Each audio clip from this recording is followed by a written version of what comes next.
ایک شخص گھر آیا تو اس کی بیوی نے کہا، ہمارے غسل خانے کے پاس جو درخت ہے اسے کٹوا دو۔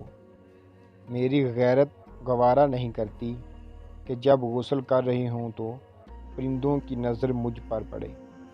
وہ بیوی کی اس بات سے بہت متاثر ہوا اور درخت کٹوا دیا۔ وقت گزرتا رہا۔ ایک دن خلاف معمول وہ اچانک گھر آیا تو دیکھا بیوی کسی غیر مرد کے ساتھ مشغول تھی۔ اسے بہت دکھ ہوا۔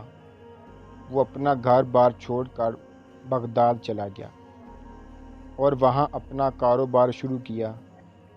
اللہ نے کاروبار میں خوب برکت ڈالی اور اپنے روز افزوں کاروبار کی بدولت وہ بغداد کے سرکردہ شہریوں میں شمار ہونے لگا، یہاں تک کہ بغداد کوتوال تک رسائی بھی حاصل کر لی۔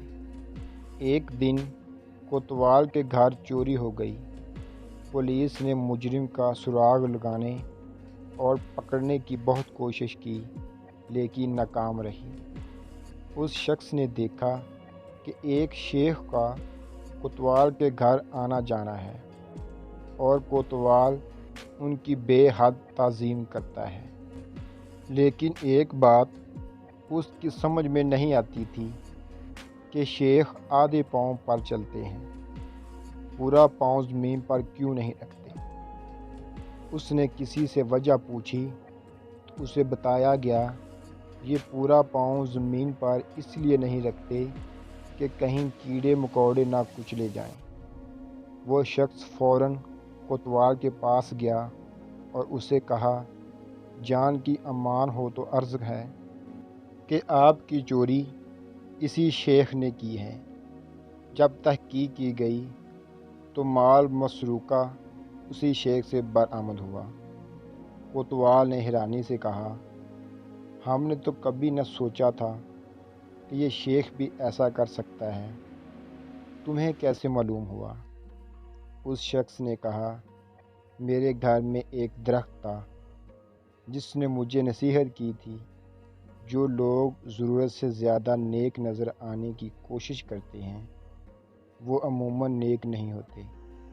یہ حقیقت ہے کہ کچھ لوگ فیس بک کی حدود تک ہی با اخلاق رہتے ہیں، حقیقی زندگی میں ان کے شر سے ان کے محلے دار، رشتہ دار، حتیٰ کہ گھر والے بھی پناہ مانگتے ہیں۔ ایسے با اخلاق کو نیک نامی کا کیا فائدہ جس سے صرف وہی لوگ فائدہ اٹھائیں جن کا آپ کی پریکٹیکل لائف سے کوئی واسطہ ہی نہیں۔ اکثر ایسے ہی کرداروں سے واسطہ پڑتا رہتا ہے کہ ذرا سا جھگڑا ہوا وہ اپنی کمینگی پر اتر آتے ہیں۔ ذرا سا اختلاف کر کے دیکھ لیں کسی سے، اپنی ٹائم لائن پر مصروف کیا بنے ہوتے ہیں اور حقیقت میں کیا ہے۔ اللہ ہم سب کا حامی و ناصر ہو۔